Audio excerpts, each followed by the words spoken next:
नमस्कार दोस्तों, आपका स्वागत है एक और नई वीडियो में। दोस्तों, आज इस वीडियो में डिस्कस करेंगे कंप्यूटर के कुछ महत्वपूर्ण प्रश्न। दोस्तों, ये सभी प्रश्न जो हैं प्रीवियस ईयर क्वेश्चंस पेपर में पूछे गए हैं। प्रीवियस ईयर जो हमारे एग्ज़ाम्स थे उन्हें पूछे गए हैं, जो हमारे डिफरेंट डिफरेंट एग्ज़ाम्स होते हैं जहाँ भी कंप्यूटर बहुत ज़्यादा इंपॉर्टेंट होता है, तो उसमें पूछे गए सभी प्रश्न हैं। और दोस्तों, कंप्यूटर के प्रश्न जो है हर एग्ज़ाम में जहाँ भी पूछे जाते हैं, कम से कम 5 से 6 प्रश्न तो मिनिमम पूछे ही जाते हैं इससे रिलेटेड। तो इसमें मोस्ट इंपॉर्टेंट क्वेश्चंस को पढ़ेंगे कंप्यूटर से रिलेटेड। तो दोस्तों, शुरू करते हैं। पहले क्वेश्चन है, डैश डैश कई फाइलों से डैश डैश कई फाइलों से ऑब्जेक्ट मॉड्यूल को जोड़ सकता है। इसके ऑप्शन है ए लिंकर, बी लोडर, सी इंटरप्रेटर, डी कंपाइलर या ई इनमें से कोई नहीं। तो दोस्तों, इसका सही आंसर है ए लिंकर। तो मैं इसमें टिक मारता हूँ, ए जो ऑप्शन होगा ए, तो ए इसका आंसर सही आंसर होगा। ए लिंकर जो है इसका सही आंसर होगा। ए जो है लिंकर जो है कई फाइलों से ऑब्जेक्ट मॉड्यूल को जोड़ सकता है। दोस्तों, आगे डिस्कस करते हैं क्वेश्चन नंबर 2। प्रोग्राम लिखने के लिए एक संकेत क्या है जो गणना और एल्गोरिथम के निर्देश हैं। प्रोग्राम लिखने के लिए एक संकेत क्या है जो गणना और एल्गोरिथम के निर्देश हैं। इसके ऑप्शंस हैं, एक पहला है ए एक ऑपरेटिंग सिस्टम, बी हार्डवेयर, सी वेब ब्राउज़र, डी एक प्रोग्रामिंग लैंग्वेज, ई इनमें से कोई नहीं। तो दोस्तों, इसका सही आंसर है एक programming language. Option number D इसका सही आंसर है। एक प्रोग्रामिंग लैंग्वेज इसका सही आंसर है। अब आता है क्वेश्चन नंबर 3, देखते हैं दोस्तों। डैश डैश ह्यूमन लैंग्वेज और एक प्रोग्रामिंग लैंग्वेज के कौन सा क्रॉस है। तो इसके जो ऑप्शन है वह है सूडो कोड, बी है जावा, सी है the Java virtual machine, D है द कंपाइलर, ई है उपरोक्त में से कोई नहीं। तो दोस्तों, इसका जो सही आंसर है वो है सूडो कोड, ऑप्शन नंबर ए। अब बात करते हैं क्वेश्चन नंबर 4 की। निम्नलिखित में से किसको लो लेवल लैंग्वेज कहा जाता है। तो इनमें से लो लेवल लैंग्वेज कौन सी है। ऑप्शन नंबर ए है machine language, option number B है assembly language, option number C है ए और बी दोनों ऑप्शन, ऑप्शन नंबर डी है या तो ए या तो बी, और ऑप्शन नंबर ई है इनमें से कोई नहीं। तो दोस्तों, इसका सही आंसर होगा option number C. Option number C मतलब ऑप्शन ए और बी, मतलब मशीन लैंग्वेज और असेंबली लैंग्वेज, ये दोनों क्या है, लो लेवल लैंग्वेज है। अब बात करते हैं दोस्तों क्वेश्चन नंबर 5 की। तो क्वेश्चन नंबर 5 है, डैश डैश एक प्रक्रिया है जो बड़े खुदरा विक्रेताओं द्वारा प्रवृत्तियों का अध्ययन करने के लिए इस्तेमाल की जाती है। किसके द्वारा इस्तेमाल की जाती है। बड़े खुदरा विक्रेताओं का द्वारा प्रवृत्तियों का अध्ययन करने के लिए इस्तेमाल की जाती है। तो ऑप्शन है data mining, data selection, POS, data conversion या इनमें से कोई नहीं। दोस्तों, इसका सही आंसर है ऑप्शन नंबर ए डाटा माइनिंग। डाटा माइनिंग हम यूज़ करते हैं। ऑप्शन नंबर ए डाटा माइनिंग। अब बात करते हैं क्वेश्चन नंबर 6 की। कोबोल, फॉरट्रेन और सी सभी डैश डैश प्रोग्रामिंग लैंग्वेज है। तो इसका ऑप्शन है प्रोसीजर ओरिएंटेड, बी है ऑब्जेक्ट ओरिएंटेड, सी है फॉन्ट ओरिएंटेड, डी है विजुअल बेसिक। तो दोस्तों, इसका जो सही आंसर है वह है ऑप्शन नंबर ए प्रोसीजर ओरिएंटेड। तो हमारी कोबोल, फोरट्रेन और सी लैंग्वेज क्या है, प्रोसीजर ओरिएंटेड प्रोग्रामिंग लैंग्वेज है। अब बात करते हैं क्वेश्चन नंबर 7 की। एक ट्रांसलेटर को क्या कहते हैं जो इनपुट के रूप में असेंबली लैंग्वेज देता है और आउटपुट के रूप में मशीन लैंग्वेज कोड देता है। तो इसके ऑप्शन है compiler, B interpreter, C the debugger debugger, D है असेंबलर, ई इनमें से कोई नहीं। तो दोस्तों, इसका जो सही आंसर है वो है असेंबलर। तो असेंबलर जो होता है वो एक ट्रांसलेटर होता है जो इनपुट के रूप में असेंबली लैंग्वेज लेता है और आउटपुट में मशीन लैंग्वेज कोड देता है। अब आता है क्वेश्चन नंबर 8 की बात करते हैं दोस्तों। जावा एक प्रोग्रामिंग लैंग्वेज है जो डैश डैश के द्वारा विकसित की गई थी। जावा किसके द्वारा विकसित की गई थी, ये क्वेश्चन ऐसे भी हो सकता है। तो इसके ऑप्शंस हैं ए जेम्स गॉसलिंग, बी जैक सिम्प्लॉट, सी जॉरी हैमिल्टन, डी नाउचली जॉन नाउचली, ई इनमें से कोई नहीं।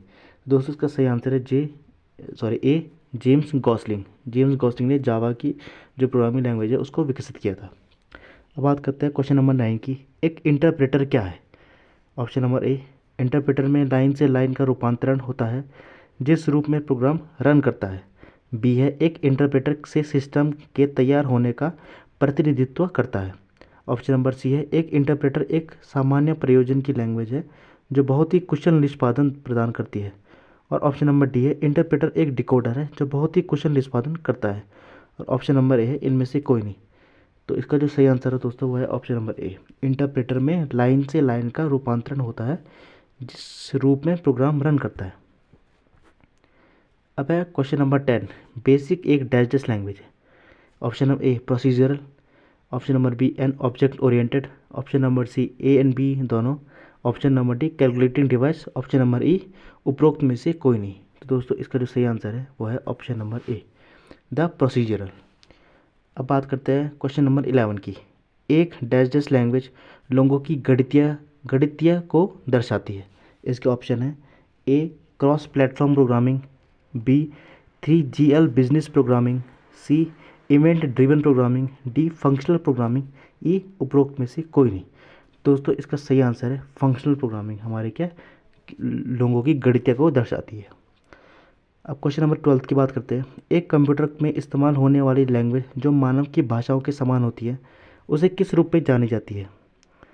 Option number A source code, option number B machine language, option number C high level language, option number D object code, या ऑप्शन नंबर ई इनमें से कोई नहीं। तो दोस्तों इसका जो सही आंसर है वह है हाई लेवल लैंग्वेज। ये लैंग्वेज जो मानव की भाषाओं के समान होती है, कौन सी? High level language. अब बात करते हैं दोस्तों क्वेश्चन नंबर 13 की। फोरट्रैन का पूर्ण रूप क्या है? तो इसके ऑप्शन है formation transfer, formula translation, fortune translation, formula trans network, या इनमें से कोई नहीं। दोस्तों इसका सही आंसर है option number B formula translation. अब बात करते हैं क्वेश्चन नंबर 14 की। उस त्रुटि को किस रूप में जाना जाता है जिसे कंपाइलर द्वारा ढूंढा जा सकता है? मतलब कंपाइलर जो एरर ढूंढता है उसे किस रूप में जाना जाता है?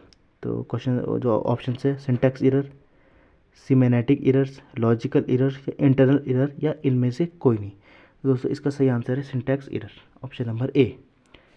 क्वेश्चन नंबर 15 है। एक कंपाइलर हाई लेवल प्रोग्राम का लो लेवल प्रोग्राम में रूपांतरण करता है। एक कंपाइलर हाई लेवल प्रोग्राम को लो लेवल प्रोग्राम में रूपांतरण करता है जिसे क्या कहा जाता है? ऑप्शन है object code, source code, compiled code, या बीटा कोड, या इनमें से कोई नहीं। तो दोस्तों इसका जो सही आंसर है वह है ऑब्जेक्ट कोड, ऑप्शन नंबर ए। क्वेश्चन नंबर 16 की बात करते हैं। डॉस में निम्नलिखित में से कौन सी कमांड सभी फाइलों सहित एक निर्देशिका के उपनिर्देशिका को मिटाने के लिए उपयोग की जाती है? ऑप्शन है DELETE, या DEL, या DELTRE डेल्ट्री, या एक option number D MOV move, या ऑप्शन नंबर ई इनमें से कोई नहीं। तो दोस्तों इसका जो सही आंसर है वह है ऑप्शन नंबर सी डेल्ट्री, ऑप्शन नंबर सी हमारा डेल्ट्री वाला होगा इसका सही आंसर। अब बात करते हैं क्वेश्चन नंबर 17 की। मल्टी प्रोसेसर की क्या विशेषता है?